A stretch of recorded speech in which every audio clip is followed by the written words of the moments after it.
দর্শক, এই মুহূর্তে রয়েছি লালমনিরহাট সদর উপজেলার হাড়িভাঙ্গা এলাকার দরগারপাড় সরকারি প্রাথমিক উচ্চ বিদ্যালয়ে। আপনাদেরকে একটি বিষয় জানিয়ে রেখে, এই দরগারপাড় সরকারি প্রাথমিক উচ্চ বিদ্যালয়ে পিয়ন রয়েছে দপ্তরি যে কাজ করতো, তার কিন্তু ঝুলন্ত মরদেহ উদ্ধার করা হয়েছে। আমরা এখান থেকে দেখছি যে উৎসুক জনতা কিন্তু ইতিমধ্যে এখানে এসে ভিড় করেছে, পুলিশ প্রশাসন এখানে চলে এসেছে। আমরা একটু এই বিষয়ে জানার জন্য ওই যার ঝুলন্ত মরদেহ উদ্ধার করা হয়েছে তার একটু ভাইয়ের সঙ্গে কথা বলবো যে আসলে কি হলো বা কিভাবে বিষয়টা তিনি কখন জানতে পারলেন এবং কখন জানতে পারার পর এখানে আসলেন এবং কিভাবে কি হয়েছে একটু বলেন। আমি প্রায় 8:30টার দিকে জানতে পেরেছি।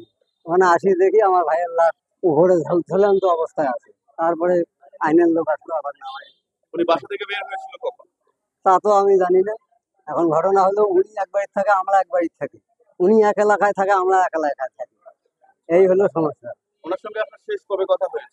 ওর দীর্ঘ বিষয় ও আমার ভাই এখান থেকে তো জানে আমি দোকান করি হকাস মার্কেটে, ওর দেখা হয় না। ও এদিক দিয়ে চলে, আমরা ওই দিক দিয়ে চলি। আমরা জেলখানা রোড দিয়ে, আমাদের বাড়ি কিন্তু নদীর ওই পাশে চিনিপাড়ায়। তার মৃত্যুর পিছনে কি কারণ হতে পারে? মৃত্যুর পিছনে আমার মনে হয় কোনো কারণ নাই, বলে আমার তো কিছু বলে নাই।